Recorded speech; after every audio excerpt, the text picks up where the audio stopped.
नमस्कार दोस्तों, altruistic news में आपका एक बार फिर से स्वागत है। आज मैं आपके लिए एक ऐसे टॉपिक पर वीडियो लेकर आया हूं जो न्यूज में काफी ज्यादा चर्चित है। वो है अमृतपाल सिंह संधू के बारे में। आखिर है कौन ये, इसकी पूरी कहानी है क्या, बचपन से लेकर इसके भागने तक सारी की सारी कहानी आज इस वीडियो में मैं आपको बताने वाला हूँ। इसका पूरा नाम है अमृतपाल सिंह संधू और इसका जन्म हुआ था 17 जनवरी 1993 को। इसके गांव का नाम है जल्लापुर खेड़ा, जो अमृतसर डिस्ट्रिक्ट के अंदर आता है। ये तो हुई इसके जन्म की बात, लेकिन इसके माता पिता कौन है दोस्तों? इसके माता पिता हैं तरसीम सिंह और बलविंदर कौर। इनके टोटल 3 बच्चे थे और सबसे छोटा था उनमें अमृतपाल सिंह संधू। फैमिली काफी रिलीजियस थी इसकी और इसका पढ़ाई में काफी कम ध्यान था, इसीलिए जैसे ही ये अपनी 10वीं क्लास पास करता है, इसके घर वाले इसको करा देते हैं लॉर्ड कृष्णा पॉलिटेक्निक कॉलेज में, जो कपूरथला के अंदर पड़ता है। 2009 में इसको एडमिशन कराया जाता है, लेकिन ये वहां पर भी सही से पढ़ाई नहीं करता है और ये अपना डिप्लोमा का कोर्स कंप्लीट नहीं कर पाता है। फिर इसके घर वाले सोचते हैं इसको बाहर भेज देते हैं, तो इसके घर वाले 2012 में इसको दुबई भेज देते हैं। दुबई में कुछ लोग कहते हैं इसने अपने पेरेंट्स का ट्रांसपोर्ट बिजनेस ज्वाइन कर लिया। हालांकि कुछ सोर्सेज का मानना है कि वहां पर ये ड्राइवर का काम करता था, जो कि काफी सही भी लगता है क्योंकि पढ़ाई तो ये सही से कंप्लीट नहीं कर पाया था। तो हो सकता है इसने ड्राइवर का काम किया हो, और जब ये ड्राइवर का काम करता था तो पैसे की ऑफकोर्स कमी रहती होगी। हाँ, इंडिया के स्टैंडर्ड से नहीं, लेकिन वहां के स्टैंडर्ड से तो कमी रहती होगी। तो हो सकता है उस टाइम आईएसआई इसके टच में आई हो, जो पाकिस्तान की इंटेलिजेंस एजेंसी है, जो पाकिस्तान के आतंकवादी संगठनों को रन करती है। हो सकता है उस टाइम वो इसके टच में आई हो, क्योंकि जिस प्रकार इसकी कहानी आगे बढ़ी है उससे तो यही लगता है। हालांकि ये अपनी लिंक्डइन प्रोफाइल पर क्लेम करता है कि इसने मैकेनिकल इंजीनियरिंग की है, जो कि एकदम फेक लगता है क्योंकि ऐसा तो कभी हुआ ही नहीं है और इसने ना ही कभी मैकेनिकल इंजीनियरिंग की है। जो डिप्लोमा पास नहीं कर सकता मैकेनिकल इंजीनियरिंग का, वो मैकेनिकल इंजीनियरिंग की डिग्री कैसे ले सकता है? सिंपल सी बात है, आप खुद ही दिमाग लगाइए इसमें। तो दुबई में ये आईएसआई के टच में आता है, ऐसा हमारी इंटेलिजेंस एजेंसीज का भी मानना है कि दुबई में ही आईएसआई के टच में आता है। और एकदम से आप खुद ही सोचो, एकदम से हीरो कैसे बन गया? एकदम से तो कोई भी हीरो नहीं बनता है ना। जैसे ये 2022 में आया दीप सिंधु की मृत्यु के बाद, तुरंत ये हीरो बन जाता है। तो ऐसे तो बिना एक्सटर्नल हेल्प के कोई हीरो नहीं बन सकता है एकदम से। और सोशल मीडिया पर इसकी थोड़ी फॉलोइंग थी। हालांकि खुद को ये दीप सिंधु का फैन बताता है, दीप सिंधु का फैन और भिंडरावाले का फैन बताता है खुद को काफी बड़ा।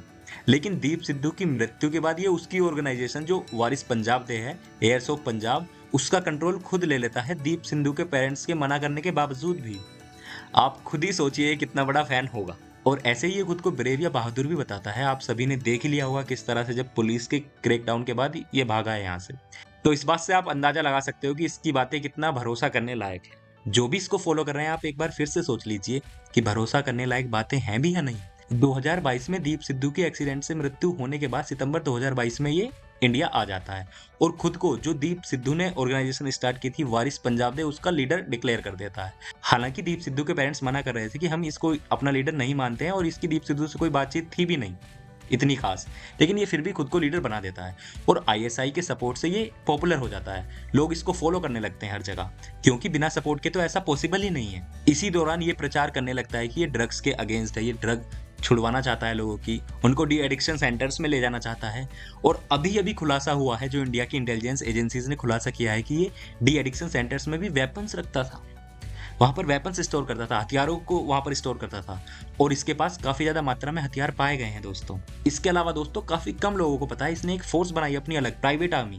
उसका नाम रखा आनंदपुर खालसा फोर्स। आनंदपुर इसलिए रखा क्योंकि आनंदपुर में एक बार युद्ध हुआ था जिसमें सिख्स जीत गए थे, तो उसी से इंस्पायर होकर शायद इसने ये रखा होगा, या इसकी स्ट्रेटजी भी हो सकती है। काफी कम लोगों को पता है, हाल ही में इसने शादी की है, वो की है किरणदीप कौर से, जो यूके बेस्ड एनआरआई है।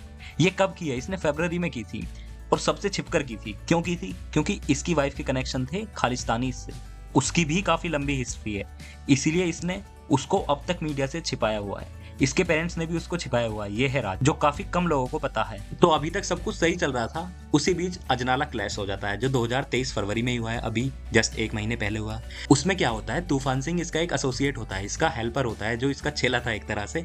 उसको पुलिस पकड़ लेती है किसी आरोप में, तो उसको छुड़ाने के लिए ये पुलिस स्टेशन को घेर लेता है और वहां पर हिंसा का सहारा लेने लगता है और खुद को बचाने के लिए जत्था ले जाता है जिससे पुलिस अटैक ना करे। तो इसने वेल थॉट स्ट्रेटजी बनाई थी पुलिस को काउंटर करने के लिए। पुलिस उस टाइम तो कुछ नहीं बोलती है क्योंकि G20 की मीटिंग मीटिंग होनी थी।